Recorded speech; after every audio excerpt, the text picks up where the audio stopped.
Estamos retornando com o nosso Direto de Brasília, o jornalismo levado a sério, e estamos entrevistando o professor David Fleischer, que é um brasilianista, né, já naturalizado quase, né, adaptado e profundo conhecedor da política brasileira, e estamos analisando a atual conjuntura pré-eleitoral, principalmente, e essas mudanças que aconteceram aqui em Brasília, com a desistência do Frejá, o primeiro lugar nas pesquisas, e eu deixei a pergunta para agora.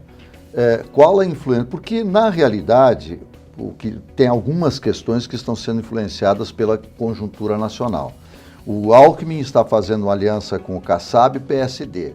Então, naturalmente, ele teria que fazer uma aliança desistindo da candidatura ao governo do Distrito Federal para privilegiar o PSD do Kassab com o Rosso. Qual o peso dessas articulações nacionais nas eleições estaduais, professor? São muito desencontrados, porque não há uma transferência da coligação presidencial para os estados. Sim. Isso foi tentado em 2002, quando o TSE e o Supremo ditaram a verticalização das coligações, que vigorou em 2002 e 2006. Né? Mas tem muitos desencontros. Você pode ter uma aliança com X e Y. Sim, aqui tá. a nível nacional, presidencial, mas a nível estadual os dois são em oposição. Né? Porque cada estado tem suas condições locais e suas tradições e suas articulações com os partidos, que muitas vezes é diferente do que a nível presidencial. Né? Então por exemplo, o Ciro Gomes está tentando puxar o PSB em Pernambuco, mas o governador, que era o PSB, já está aliado com o PT. Então, isso fica muito difícil, o candidato presidencial tentar articular essas coligações a nível estadual. Se articular as coligações estaduais, claro que isso vai reforçar um pouco sua candidatura a presidente, né? Ajuda, né? Mas hoje em dia é muito difícil você articular essas coligações estaduais porque cada estado tem uma realidade diferente. Né? E temos uma situação, né, professor, de golpistas e golpeados, né? O PMDB ou MDB na cabeça de chapa e o PT como vice. Sim, exatamente. Isso acontece. Ou é uma continuação do que acontecia nas eleições anteriores. Né? Dos governadores que vão tentar a reeleição, as pesquisas e as reportagens, a análise de jornalistas têm destacado que apenas 5 governadores têm uma chance maior de reeleição. Nas eleições passadas, 2014 e 2010, mais ou menos sempre 3 ou 4 governadores tentando a reeleição não ganham, perdem. Né? Então a reeleição não é garantida para governador. Governadores reeleitos sempre são a maioria, né?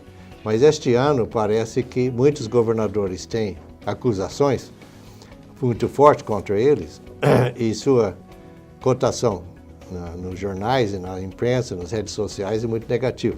Você tem o caso do governador de Minas, o Pimentel, que tem muitas acusações contra ele e também contra a primeira-dama também, né? Então suas chances de reeleição são pequenas. E o senador Antônio Anastasia está liderando as pesquisas em Minas, por exemplo. Né? Você tem casos como São Paulo, onde o governador procura a reeleição, que não é bem a reeleição, procura a eleição, mas ele é governador, está procurando a eleição, o Márcio França. Então, você tem esses dois tipos de reeleição de um governador que só serviu um mandato e está procurando o segundo mandato. E o vice-governador que assumiu e quer a reeleição. Esse é o caso no Paraná, onde a vice-governadora está procurando a eleição como governador, porque ela é governadora, porque o Beto Richa anunciou para concorrer ao Senado. Né? Agora, professor, essas coligações são tradicionais, né, nessa época de eleição entre os partidos. Mas o senhor não acha que nas eleições desse ano, em relação ao eleitor, os partidos não podem ter surpresas? Sim, porque... tudo aquilo que eles estão coligando não vai dar em lugar algum? As pesquisas mostram que grande parte do eleitorado, talvez 30%, 40%, está indeciso nas pesquisas, porque está muito chateado com toda essa corrupção por aí, de que toda classe política, todo político é corrupto. Então, procurando novos nomes, com ficha limpa, supostamente, foi a corrida limpa, para eleger. Então, essa é a razão que eu acho que nós vamos ter uma grande renovação na Câmara dos Deputados, que talvez ultrapasse 60% de renovação na Câmara dos Deputados. Porque o Senado tem 2 vagas em jogo e tem vários senadores que vão tentar se eleger governador. A renovação no Senado também pode ser muito grande. Tem vários senadores que já viram que o mar não tapa seu peixe. Então, não vão conseguir a reeleição como senador e vão candidatar a deputado federal.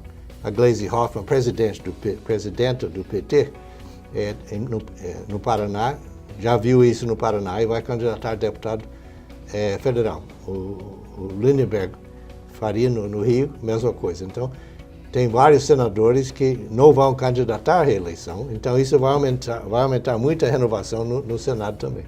Agora,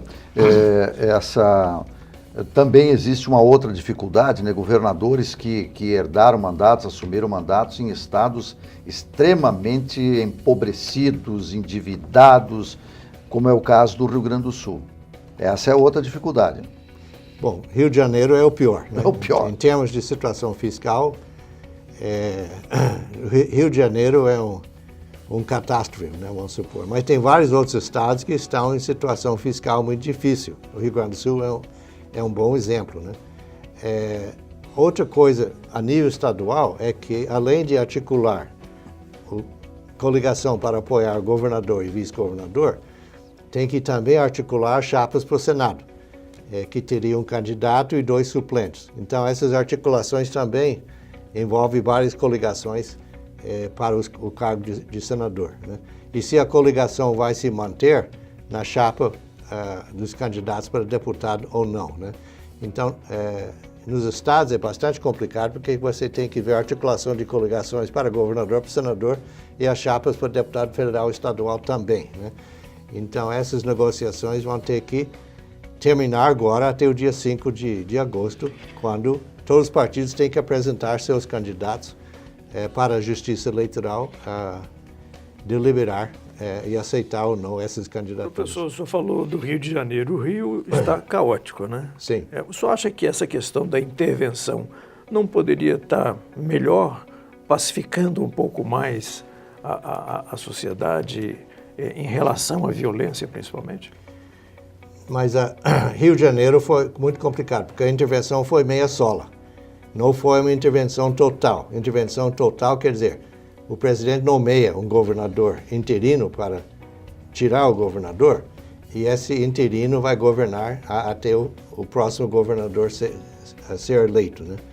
Mas só fez a intervenção na área de segurança pública e colocou um general para mandar isso. Mas a intervenção total teria sido colocar um general para mandar no estado inteiro. Juscelino Kubitschek foi obrigado a fazer isso, acho que em 58, 59, em Alagoas. E colocou um general de 3 estrelas para colocar ordem no galinheiro lá em Alagoas. Ele melhorou algumas coisas, mas não conseguiu pôr ordem total. Então, até hoje, Alagoas tem esses problemas muito sérios, né? Então, isso foi a única intervenção que um presidente brasileiro foi obrigado a fazer entre 46 e 64. E Juscelino foi obrigado a fazer essa intervenção na Alagoas. Bom, nós vamos fazer um pequeno intervalo e depois vamos falar de eleição majoritária. E, inclusive, também vamos falar sobre a eleição e a participação das mulheres nessa campanha eleitoral. Nós já voltamos.